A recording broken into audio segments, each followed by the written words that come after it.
A very good afternoon and welcome back to the second session for today. We are dealing with the course 2 on Certificate in Healthcare Waste Management. Before we go ahead, let me inform you that this is the last teleconferencing which we will be having for the batch which has joined in January 2007. So kindly, whatever problems or questions you have, especially related to course 2, you can fax us. You can also call us. I would like that you kindly note down our toll-free numbers and also note down our fax numbers. You can also ask us any questions which may be related to course 1. It's better if you fax these questions since they are not related to the topics today. But in any case, if there is a problem in the fax, you can also ask us on the phone. I would also like to request the regional directors to inform us how many students are attending the teleconferencing today. I also hope that all of you have filled in your examination forms for the June exam. You will be getting the admit cards by the last week of May. So in case you do not get it in the last week of May, you will need to contact your regional directors. Please show him the receipt which you have got obtained from the SRE division, and you will be given a duplicate admit card in case you do not get an admit card. Those of you who have forgotten or who have not filled in, there is still a provision of filling in the term and examination form for with late fee. So kindly look up the website. You can find the form there and fill in even online. So I think we will come back now to the session today that we are going to do. We have got 2 short films which have been made by the Delhi government. Some of you may have already seen the films during your spells, which may have been completed for most of you. But some students have not been able to see these films. In any way, we would like to show these films because we want the experts here to discuss the film and what you can learn from these films and how to critically analyze them.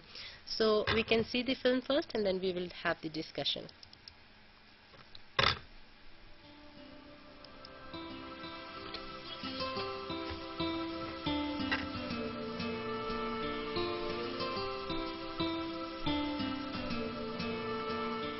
इस पृथ्वी पर हर वस्तु का अपना एक विशेष स्थान और उपयोगिता होती है, और वस्तु की उपयोगिता के खत्म होने के बाद या तो उस वस्तु का अस्तित्व समाप्त हो जाता है या फिर एक नया रूप धारण कर लेती है। आज की इस तेज रफ्तार जिंदगी में हर ओर प्रगति के नाम पर नई नई वैज्ञानिक और औद्योगिक इकाइयां खुल रही हैं। यकीनन जब प्रगति की बात आएगी तो हर चीज की जरूरत बढ़ेगी और वस्तुतः फैलाव भी बढ़ेगा। जब बात हमारी जीवन शैली की आती है तो उसके साथ ही जन्म लेती हैं अनेकों बीमारियां और उसी के साथ जुड़ी होती हैं उन बीमारियों की रोकथाम। बीमारियों की रोकथाम का सिलसिला शुरू होता है हमारे छोटे और बड़े अस्पतालों से, जिन्होंने आज के इस भौतिक युग में भारत को बीमारियों से रहित राष्ट्र बनाने का दायित्व उठाया है। और इसी को मद्देनजर रखते हुए हमारी भारत सरकार का एक सराहनीय कदम है बायोमेडिकल वेस्ट मैनेजमेंट। जहां तक बात आती है दिल्ली के क्षेत्र की, दिल्ली में लगभग 632 अस्पताल हैं, जिनमें पंजीकृत नर्सिंग होम भी शामिल हैं। इसके अलावा 926 डिस्पेंसरीज भी मौजूद हैं। एक सर्वे के मुताबिक ये पता लगा है कि 1550 ऐसे एस्टैब्लिशमेंट्स हैं जो विभिन्न नामों से अपना कार्य निर्वाह कर रहे हैं, चाहे वे नर्सिंग होम्स हों या फिर मेडिकल सेंटर हों, डेंटल हॉस्पिटल हों या फिर एमटीपी सेंटर हों। हमारे दिल्ली शहर में जब बात आती है पब्लिक एवं प्राइवेट सेक्टर की, तो इसमें संदेह नहीं कि दिल्ली में 40,000 से भी अधिक बेड वाले हॉस्पिटल उपलब्ध हैं। जनता के बीच धीरे धीरे हॉस्पिटल वेस्ट के प्रति जागरूकता बढ़ती जा रही है। जनहित के लिए सुप्रीम कोर्ट और पर्यावरण एवं वन मंत्रालय द्वारा कुछ निर्णय और रूल्स लागू किए गए हैं, जिसके तहत बायोमेडिकल वेस्ट मैनेजमेंट की शुरुआत की गई। बायोमेडिकल वेस्ट के बारे में हमें चिंतन करना बहुत जरूरी है, क्योंकि ये एक ऐसा खतरा है जो इमीडिएटली हमें कोई मालूम नहीं पड़ता है, लेकिन इसकी वजह से कई खतरनाक बीमारियां हमें हो सकती है।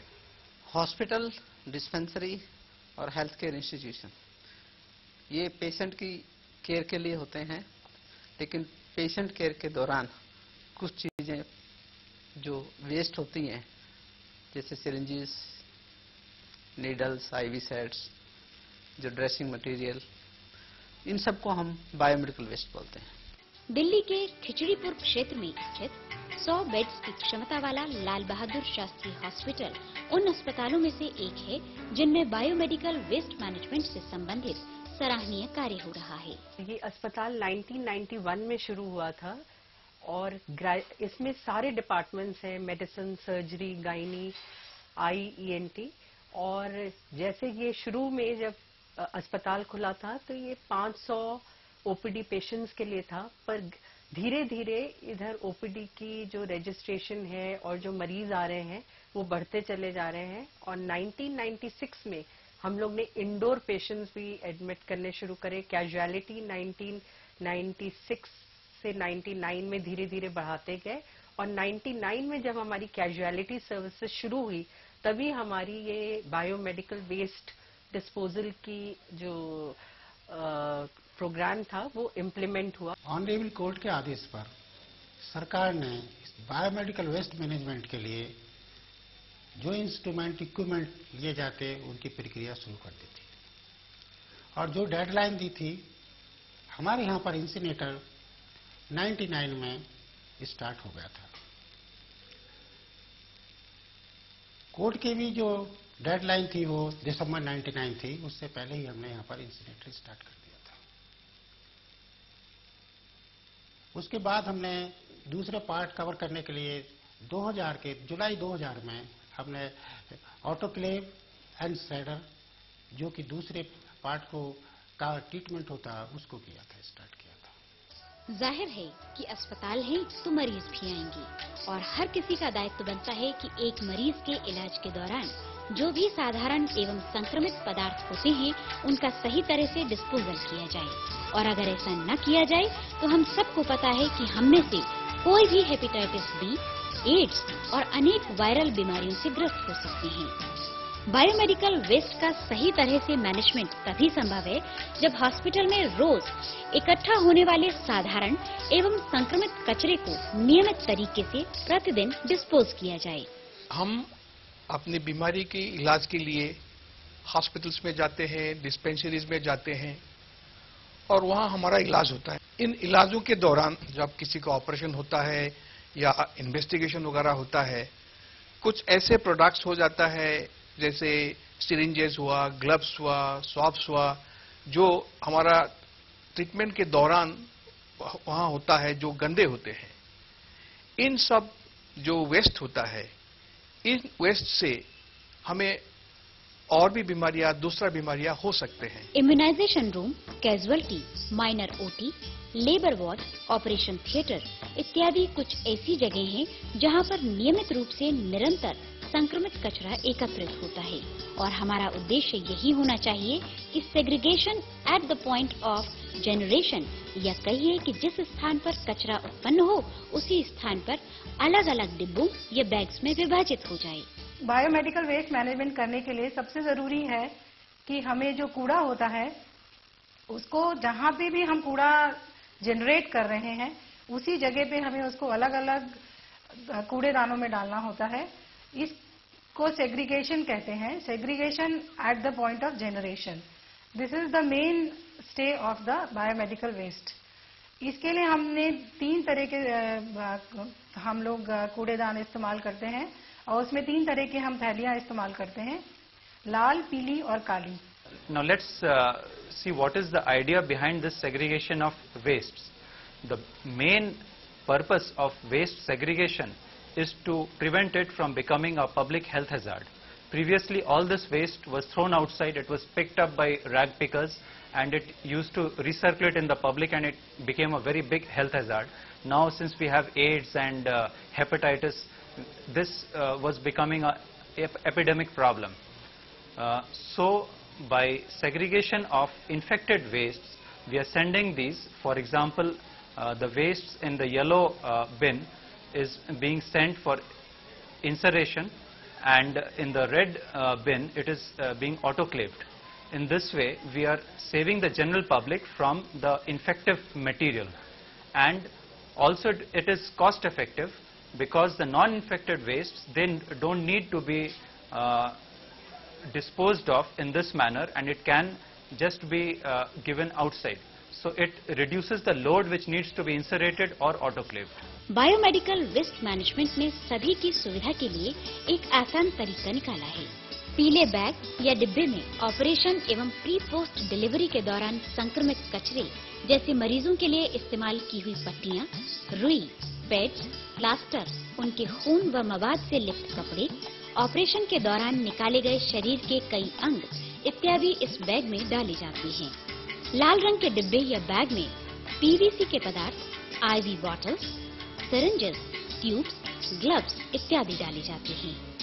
काले डिब्बे या बैग्स में साधारण कचरा जैसे कि बचा हुआ खाना, फलों के छिलके, कागज, कार्डबोर्ड इत्यादि को रखा जाता है, जो सीधे डब्बे में जाता है क्योंकि ये कचरा संक्रमित नहीं होता है। इसके अलावा मरीज के ऑपरेशन के बाद चाहे वो ऑपरेशन माइनर हो या मेजर, प्रयोग किए जाने वाले हर इक्विपमेंट को 1% हाइपोक्लोराइड सॉल्यूशन में आधे से 1 घंटे तक डालकर उसे बाद में धोकर ही दोबारा प्रयोग में लाया जाता है। ये ब्रूस में हाइपोक्लोराइड डालते हैं, जो इंस्ट्रूमेंट यूज होने के आधे घंटे बाद इसमें रख के तब धोते हैं। ये काले बैग में हम जैसे रोटी, दही, चावल के बचा हुआ सामान डालते हैं, कागज वगैरह डालते हैं और खाली डब्बे डालते हैं गत्ते के। और लाल बैग में प्लास्टिक के ग्लव्स हैं, खाली थैलियां हैं, प्लास्टिक की बोतलें वगैरह डालते हैं जो ऑटोक्लेव में जाते हैं। पीले बैग में ब्लड का गोज है, कॉटन है, ये डालते हैं। इलाज के दौरान हम में से ज्यादातर लोग जिस चीज से डरते हैं वो है इंजेक्शन। किसी भी बीमारी के इलाज में इंजेक्शन अहम भूमिका निभाते हैं।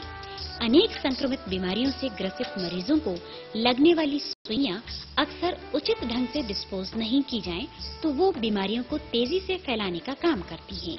इसलिए इन सिरिंजेस को पंक्चर प्रूफ कंटेनर में डालकर नष्ट किया जाता है, जिससे कि न केवल बीमारियों के फैलने का खतरा टलता है बल्कि इसे दोबारा इस्तेमाल करने व किसी को चुभने का खतरा भी नहीं रहता है। जो जैसे कि सिरिंजेस वगैरह होते हैं, कहीं हम ऐसे फेंक देते हैं, उससे होता है कि उसमें बहुत सारे इन्फेक्शंस होने का डर होता है। या फिर जो लिक्विड वेस्ट फेंकते हैं उससे भी पॉइजनस गैसेस निकलती, बहुत सारी पॉइजनस उससे डर होते हैं, तो इससे हम बच सकते हैं। After the injections, we destroy the syringes after one use. For that, we use a needle destroyer. By destroying the syringes, we prevent all kind of infections, especially AIDS, and we prevent reselling of plastic syringes. आइए अब हम बात करते हैं incinerator या भस्म भट्टी की, जिसमें हमारे हॉस्पिटल से संक्रमित कचरा यानी मरीजों के इलाज के दौरान इस्तेमाल की गई खून, पस या मवाद से सनी पट्टियां, कपड़े, पैड्स, ऑपरेशन के दौरान निकाले गए शरीर के अंग इत्यादि जिसको पीले डब्बे या बैग में एकत्रित करने के बाद उसे नियमित तरीके से इंसिनरेटर कक्ष में पहुंचाया जाता है। इंसिनरेटर जो होता है वो डबल चैम्बर्ड इंसिनरेटर होता है। इसमें 2 चैम्बर बने होते हैं, 2 अलग अलग टेम्परेचर पे चलते हैं। एक तो प्राइमरी चैम्बर होता है, वो 850 से 900 डिग्री सेल्सियस तक चलता है, और जो दूसरा होता है वो 1000 से लेके 1050 डिग्री सेल्सियस तक चलता है। पहले चैम्बर में हम कूड़ा डालते हैं, उसके बाद वहां से जो गैस निकलती है वो सेकेंडरी चैम्बर में ट्रीट होती है और उसके बाद इस कूड़े की राख बन जाती है। ये राख हम फिर फाइनली काले बैग्स में इकट्ठा करके इसको आइडियली हमें सिक्योर्ड लैंड फिलिंग में डालना चाहिए। यहाँ इस भस्म भट्टी में इस संक्रमित कचरे को पहले एक नियमित 850 से 900 डिग्री सेल्सियस तापमान पर जलाया जाता है। इस कचरे को जलाने के लिए डीजल का प्रयोग किया जाता है। इंसिनरेटर या भस्म भट्टी में संक्रमित कचरे को जलाने से चिमनी के माध्यम से जो धुआं निकलता है वो स्वास्थ्य के लिए हानिकारक होता है, इसलिए चिमनी की लंबाई 30 मीटर होनी चाहिए। हम यहाँ से अंदर हॉस्पिटल से पीले बैग लेके आते हैं जिसके अंदर कॉटन पैड्स वगैरह होता है। वो इंसिनेटर में लाकर पहले हम उसको ऑन करते हैं, टेम्परेचर बनाते हैं 850 तक डिग्री सेल्सियस, और उसको फिर उसके बाद हम उसको अंदर डालते हैं और डीजल का वाल खोलते हैं और फिर फायर करते हैं। फायर करने के बाद में उसको हम 1 घंटे के तक करीबन जलाते हैं, बिल्कुल ख़त्म कर देते हैं। तब उसको ऑफ करने के बाद में जब वो राख उसकी ठंडी हो जाती है तो उसको हम बाहर निकाल कर और ब्लैक बैग में भर देते हैं, जिसको एमसीडी वाले ले जाते हैं। ऑटोक्लेव एक ऐसी मशीन है जिसमें अस्पताल के रोजाना प्रयोग में आने वाली पीवीसी के पदार्थ जैसे IV bottles, syringes, tubes, gloves इत्यादि को नियमित रूप से लाल बैग या डिब्बे में डालने के बाद उसे सही तरीके से इस मशीन में उचित तापमान एवं भाप के माध्यम से इन पदार्थों को 50 मिनट तक स्टेरिलाइज करने के बाद उसे श्रेडर मशीन में डालकर उसके बारीक टुकड़े होने के बाद दूसरी थैलियों में भरकर उसको कबाड़ में दे दिया जाता है, जिसे रिसाइकिल करके इस्तेमाल किया जाता है। हम लोग लाल बैग इकट्ठे करके वहाँ से सिरिंजेस वगैरह आता है, ग्लूकोज की बॉटल्स वगैरह आती है, ग्लव्स वगैरह आते हैं, उसमें फिर हम लोग ऑटोक्लेव करते हैं। उसके बाद इसको शेड मशीन में डाल के बारीक बारीक छोटे छोटे टुकड़े कर देते हैं। उसके बाद उसे लाल बैग में भर के कबाड़ी लोग ले जाते हैं। अगर ऑटोक्लेव और उचित शेडिंग न हो तो यही संक्रमित पीवीसी पदार्थ दोबारा बाजार में आ सकते हैं। इसलिए पूरा ध्यान रखना है कि अस्पताल का जितना वेस्ट है वो ठीक से ट्रीट हो, ठीक से श्रेड हो और उसके बाद म्युनिसिपल वेस्ट में जाए। कभी कभी आपने देखा होगा डिस्पेंसरीज के अलावा छोटे छोटे नर्सिंग होम्स हैं या क्लिनिक्स हैं जिनके पास इस तरह की फैसिलिटी नहीं है और ना ही उन्होंने किसी सर्विस प्रोवाइडर से टाई अप किया है, तो वो म्युनिसिपल वेस्ट में फेंकते रहते हैं और वो वेस्ट कबाड़ी उठा उठा के जो रग पिकर है उठा के कबाड़ी के पास ले जाता रहता है और उसके बाद जब उनके पास काफी मटेरियल हो जाता है तो वो किसी फैक्ट्री को बेच देते हैं और कुछ जो एंटी सोशल एलिमेंट्स हैं उनको दोबारा वॉश करके रीपैकिंग करने की कोशिश करते हैं और मार्केट में दोबारा लाने की कोशिश करते हैं। हॉस्पिटल से निकलने वाले संक्रमित कचरे को नष्ट करने का कार्य जो भी कर्मचारी करते हैं उनकी सुरक्षा और स्वास्थ्य का पूरा ध्यान रखने का दायित्व प्रत्येक हॉस्पिटल का बनता है। ये जो खतरा है बायोमेडिकल वेस्ट से, ना तो हमारा सिर्फ पेशेंट्स का ही नहीं, जो हेल्थ वर्कर्स है जैसे सफाई कर्मचारी हुआ, नर्सेज हुआ, डॉक्टर्स हुआ या इवन पेशेंट्स का रिलेटिव्स हुआ, उनके भी ये इन वेस्ट से अगर सही ढंग से डिस्पोजल नहीं हुआ तो और खतरनाक बीमारी होने का चांसेस रहते हैं। जहां तक बात आती है इंसिनरेटर, ऑटोक्लेव इत्यादि जैसी मशीनों को ठीक कराने की, तो लाल बहादुर शास्त्री हॉस्पिटल के मेडिकल सुपरिटेंडेंट का कहना है जो हमारे इक्विपमेंट्स हैं उनको मेंटेन करने का हम लोग एनुअली अपना मेंटेन करते हैं, तो इसलिए ऐसा कभी ऐसी कोई समस्या नहीं आती कि हमें उनको करने के लिए कोई प्रॉब्लम आती है। इंसिनेटर पार्ट हमारा पीलोडी है, इलेक्ट्रिकल डिपार्टमेंट है, वो उसको हैंडल करता है। ऑटोक्लेव है वो हम लोग खुद कर रहे हैं, इलेक्ट्रिकल सबका कर रहे थे, इसलिए कोई ऐसी समस्या हमें नहीं आई है। बायोमेडिकल वेस्ट मैनेजमेंट को उचित ढंग से लागू करने के उपरांत उसका सुचारू रूप से संचालन वास्तव में एक महत्वपूर्ण कार्य है। इस बात का सबूत है अस्पताल का समस्त परिवार, जिसमें हमारे medical superintendent, senior doctor, nursing orderly और उनके सहयोगी स्टाफ, नर्सेज एवं क्लास 3 और 4 के अनेक कर्मचारी शामिल हैं। और साथ ही हम सबका दायित्व है कि इस बायोमेडिकल वेस्ट मैनेजमेंट के अभियान को जारी रखते हुए इसके लक्ष्य तक पहुंचाया जाए। तो आइए आप और हम सब मिलकर बायोमेडिकल वेस्ट मैनेजमेंट के अभियान में अपना महत्वपूर्ण योगदान दें और जनहित के पक्ष में एक स्वस्थ राष्ट्र का निर्माण करें।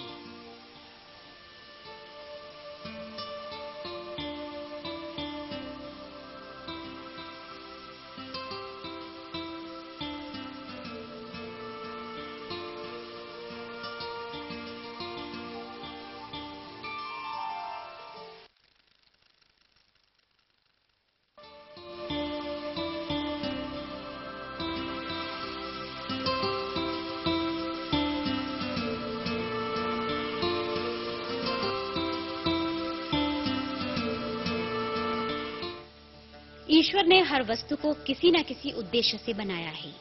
हम उस चीज को वेस्ट कहते हैं जिसे हम आगे किसी भी तरह से प्रयोग नहीं कर सकते। जैसे जैसे हमारे जीवन में वैज्ञानिक पद्धतियों ने अपना स्थान बनाया है, वैसे वैसे मानव जीवन आसान होता जा रहा है। पर सुविधाजनक जीवन को पाने के लिए हमें कुछ कीमत भी चुकानी पड़ रही है। मानव नित नई बीमारियों से घिरता जा रहा है। मेडिकल क्षेत्र में हो रही नई नई खोजों से हम इन बीमारियों को दूर कर सकते हैं, पर इसके साथ ही अगर हम कुछ सावधानियां बरतें तो इन बीमारियों को फैलने से भी रोक सकते हैं।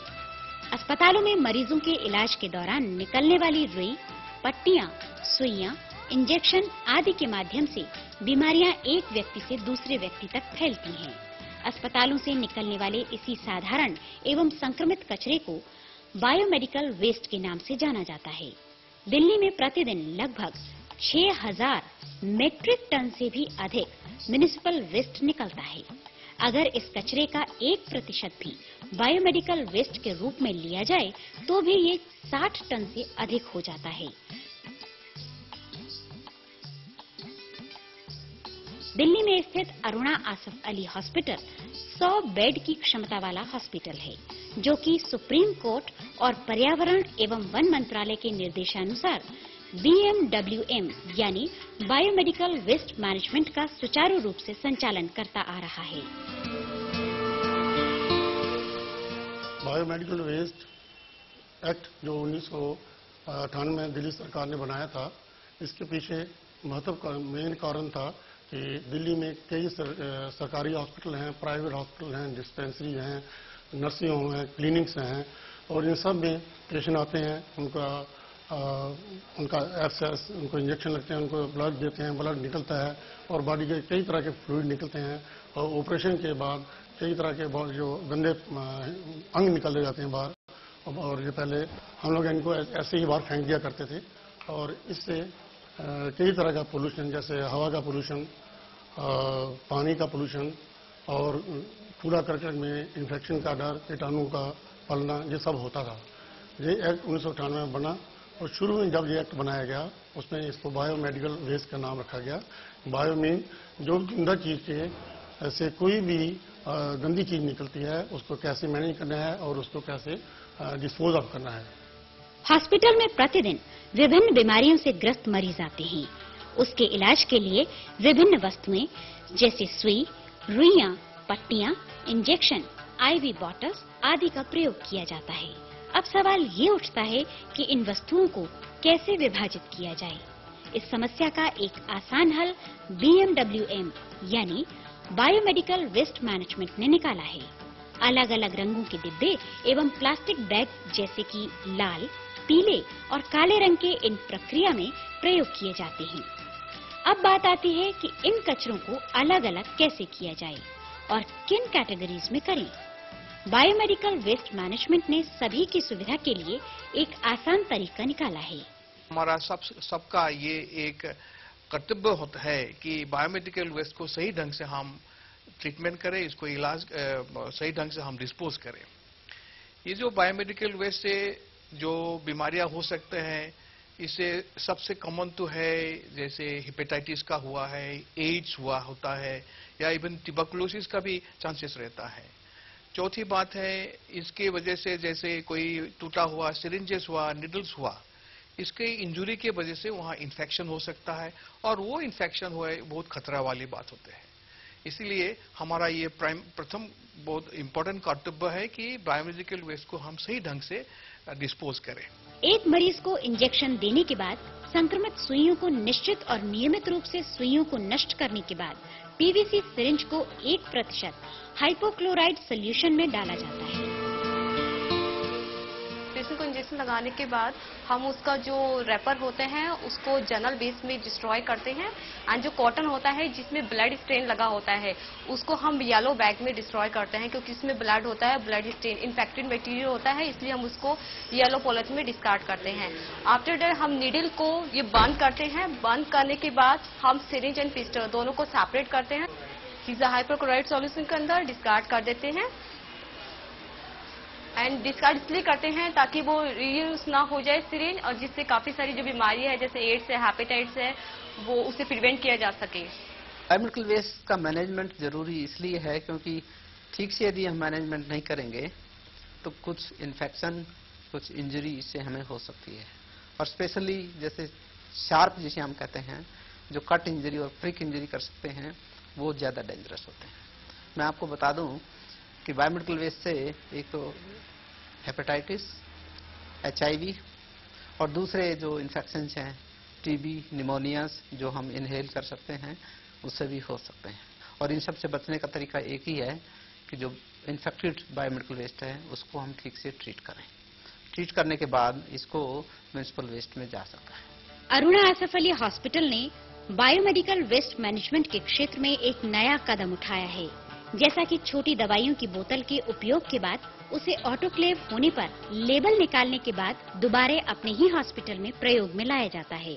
मैं ये बताना चाहता हूँ कि जो हमारे यहाँ वायल्स और शीशियाँ दवा इस्तेमाल के बाद में बचती हैं, तो इनको हम इकट्ठा करके साफ करते हैं, इनके रैपर हटाते हैं और इनको ऑटोक्लेव में भेज के दोबारा से इस्तेमाल करते हैं। इससे दो फायदे होते हैं कि एक तो हमारा रेवेन्यू बचता है, दूसरा ये है कि ये गलत हाथों में पड़ने से इनका दोबारा से इस्तेमाल हो सकता है, उसको रोकते हैं। अरुणा आसफ अली हॉस्पिटल की एक खास बात ये भी है कि यहाँ साधारण और संक्रमित कचरे के लिए काले, पीले और लाल रंग के डिब्बे तो रखे ही गए हैं, साथ ही उन पर चिट भी चिपका कर रखी गई है, जिससे अस्पताल के कर्मचारियों के साथ साथ आम जनता को भी ये पता चलता रहे कि कौन सा कचरा किस डिब्बे में डालना है।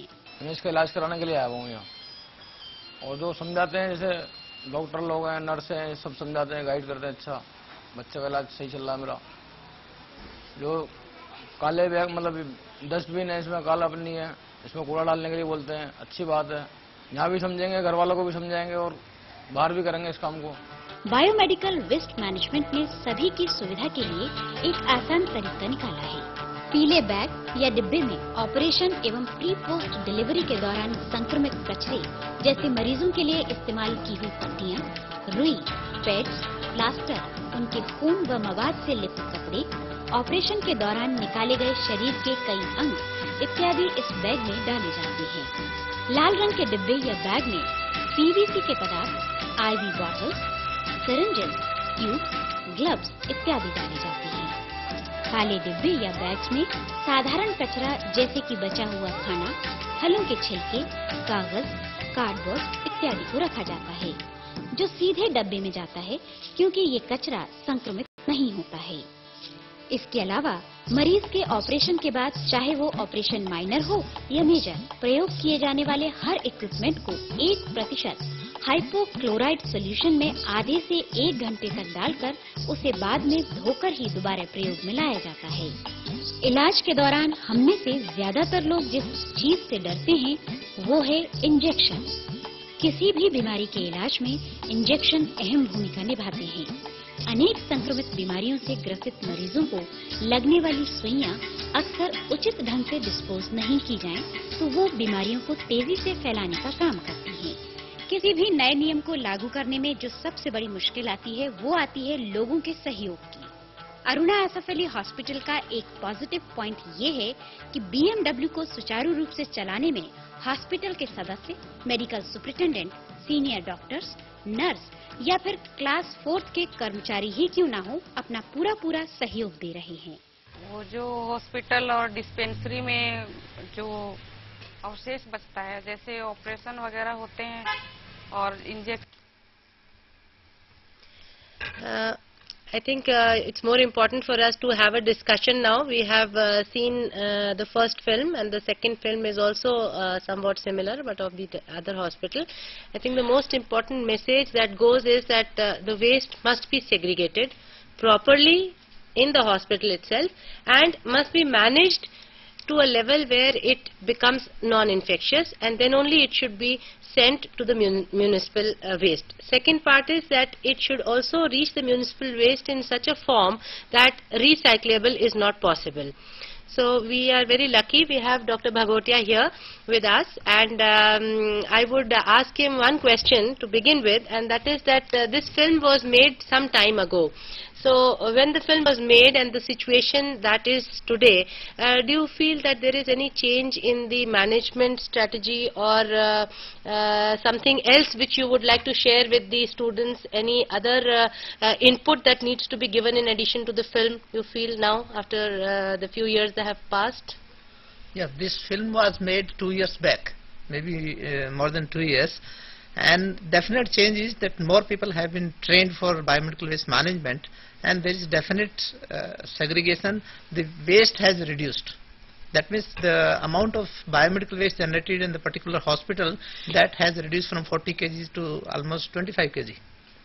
That's, I think, a very, very good achievement. I mean, that means the awareness also has reached the masses, and especially the medical fraternity and the paramedical and the health professionals. Right. So, I would also ask Dr. Sumati to, she is in Safdarjung Hospital, so what are her views regarding the film and the message that the film is giving, that whether the message that is being shown in the film, is it being followed, you feel, by the different health personnel who are working in the hospital? To a large extent, yes. Of course, there is always more scope for betterment, but I would say that maybe 10 or 15 years ago, it wasn't such a big issue. But now, with the advent of so many hospitals and with the number of patients increasing, the number of medical facilities are also increasing. Therefore, the amount of waste that's generated is enormous. So everybody at every stage, whatever level they are at, that is whether it is the doctors, the nurses, technical staff or the karamcharis, everybody has to be trained. And as they showed very appropriately in this film, even the common man, that is the patient's relatives and attendants, also have to be educated on these aspects. So in general, it's something like, the civic sense of everybody has to be enhanced for the success of this kind of a program. So it's Dr. Sumati, do you feel that any more information that you feel needs to be given in addition to what is being shown in the film? Yeah, training, and it has to be an ongoing affair, the training and motivation of the staff, maybe with the help of posters, charts or sessions, and for that matter I find this course is extremely useful, because as a result of the kind of interactions we've had with the students, I think it should be it's doing a good job, and this again would go a long way in promoting a sense of hygiene and healthcare waste management. And Dr. Bhagotia, are you also having certain short training programs under the Delhi government which you are undertaking for the different categories in the area of healthcare waste management? Yes, we are having one special training institution, Center for Occupational and Environmental Health, and they are conducting training every Wednesday. So anybody interested for this kind of training program for one day, they can join on Wednesday morning. Where is this institute? This is in Lok Nayak Hospital at Delhi Gate. Okay, so how do they contact? I mean, is it available on the website, or who's the program coordinator or the project in charge? From the directorate side, I am the coordinator, and from the hospital side, there is Dr. T.K. Joshi. You can maybe give your email address or something. Yeah, my email address is, my name is Bhagotia, B-A-G-H-O-T-I-A, Bhagotia@yahoo.com. You can just scroll the name, I think, so that the spellings they can get it right. And one more email you can see, Bhagotia, B-A-G-H-O-T-I-A @hotmail.com. So it's very simple, and I respond everybody whosoever will give any query regarding biomedical waste. I think that is a very good information, and especially people who may be, some of our students may be in various nursing homes and all. In addition to this course, they may be having other queries also as to, how they can manage the waste at their end. So I think that is useful. Now we have Professor Agarwal with us, who is also the program coordinator, and actually all the credit of the program coming to the school and being launched is his. He has been to, as you know, that this is a program which has been developed in collaboration with WHO for the Southeast Asian countries. So he has visited some other Southeast. Yes, please. Please come in. We can. Yeah, we can see her. Hello. Yes. We can hear you. Please. I'm Dr. Vani from Bangalore. Yes, Dr. Vani, please. I would like to talk to Dr. Sumati. Okay. Yeah, sure. Please, go ahead. Please hurry up. Give your question. Hello, Vani. Yeah, please. Yeah. Can you please tell about the practice of needle burning using the burner, which is being used in many hospitals? Yeah, these are actually the, I think you mean the needle destroyers. There are several types. Some of them are manually operated and some of them are electrically operated. So what happens is here the tip of the needle is destroyed, and this is to ensure that it is not reused. And the needle destroyers are usually, most hospitals are using the needle destroyers. If you do not have, if in smaller setups, if there is no electrical facility, then one can use the manual destroyers, needle destroyers. And what happens? Yeah, that's it. Yeah, I think that's fine. Thank you, Ruchika. So I wanted to request actually Dr. Agarwal that the various countries that he has visited, vis-a-vis in relation to this film, what he has to say as far the facilities are available for the hospital waste management, the different categories, whether the awareness is there or not, and if the awareness is there, whether the facilities are available or not, and what is the quantum of load that they have to deal with in the various countries. I think so, one by one, maybe the various countries that you have visited, you can just share your... Yes, thank you, Ruchika. At the outset, I would like to compliment the Delhi government, especially Dr. Bhagotia, for very good initiatives that have been taken as back as 1996 by having first in Lal Bahadur Shastri Hospital, then in Aruna Asaf Ali, such a good system of the healthcare waste management which we have seen in the two films. I'll have some comments on these two films, but since you have asked me about the condition or the situation of the healthcare waste management in the other countries, yes, we have visited Bangladesh, Nepal, Indonesia, Maldives, and of course Indian settings. And I have also seen the situation in Thailand hospitals, and few more like in European hospitals in Switzerland. I have seen the situation. So I would like to, in the Southeast Asia particularly, as you have mentioned, the situation is by and large the same in most of our countries in the Southeast Asia, except Thailand, which is way ahead in all respect in the healthcare waste management. But you know, in some of these countries which I mentioned, the problem remains that the awareness and the capacity building is lacking.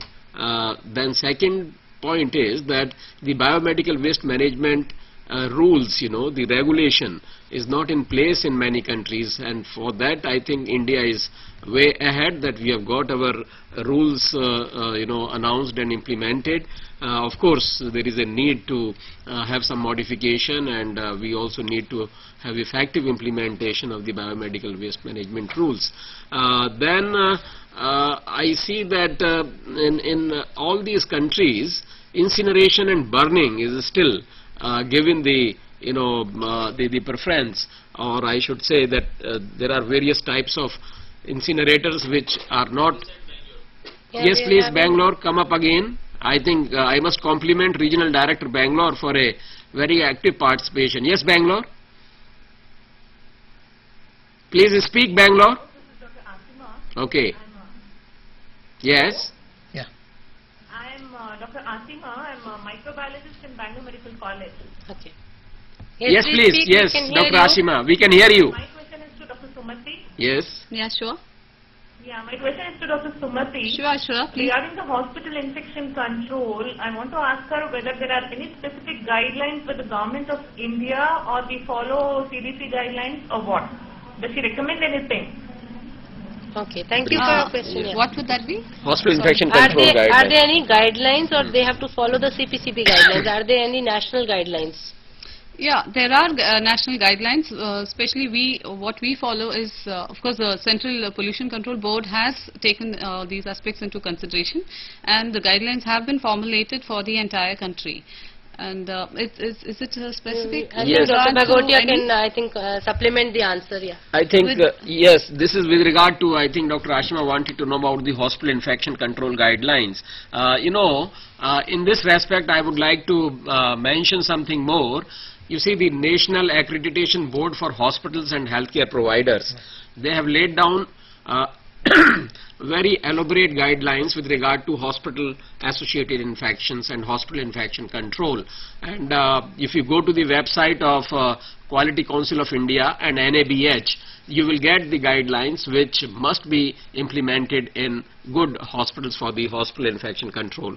Coming back to the situation in the Southeast Asia, which I would like to say very briefly again, is that, you know, the under this program, we are opening centers in Sri Lanka very soon. We are opening centers in Sri Lanka, Bangladesh, Nepal, Indonesia, and I am also very happy to announce that the course material which is there with you learners has been translated in Bhasha Indonesia already, and hopefully we should have this capacity building in healthcare waste management through this 6-month certificate program in healthcare waste management going on in Southeast Asia. Also there are some inquiries from Mauritius and other countries, so we may also put it online you know, later on, so that we can reach to the vast people. So Ruchika, I'll come back later on. Probably you may like to summarize as the time for the second session is going. So you can have a one minute, I think, just for the comments on the film maybe. Okay, on the film, yes, I would like to say that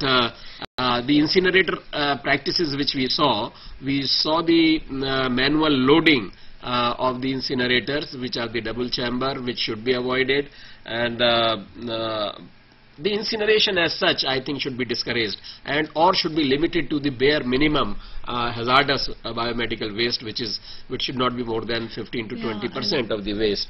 We should use more environment friendly techniques, which include some options which were mentioned are very expensive for our country, like pyrolysis is also of course a burning, but doesn't cause the environmental pollution to that extent. But I think plasma, the alkaline hydrolysis for the body parts is also a long way to go. But then till that time we can have deep burial, which is a very environment friendly technology. We can have vermicomposting for certain category of the waste. Then we can have microwave, hydroclave, autoclave, and then another thing which our hospitals, you see, in the whole country we have this problem is the ETPs, effluent treatment plant, is nearly absent in even the biggest and most modern hospitals in the country, and I think this issue must be addressed. And there is a conference going on to take place in I think in India, supported by certain WHO and these things, on the effluent treatment plant. Yeah, in fact, one is coming into place, I think, in Safdarjung Hospital. It has been effluent treatment plant. Yes, okay, shortly probably. So that is something which is very, very important, because you see, as is true for the infectious microbiology or pathology lab or OT, I think this effluent is discharged into the normal drainage system, which is very, very dangerous, which should be avoided. Thank you, sir. Thank you, sir, and I think that we will also like to put all these conferences on the website under What's New, where we have the teleconferencing schedule, so that the students, because they are, some of them are doing very good jobs, you have done very good projects, and you will get some ideas about the projects also when you attend these conferences. So I think we will put the information about the whatever information we have on the forthcoming conferences on the website. We shall be taking the third session at 1 p.m. Till then, I would request you, whatever questions you have, you can jot them down, especially on the film, and then you can ask them at 1 o'clock. Thank you, sir.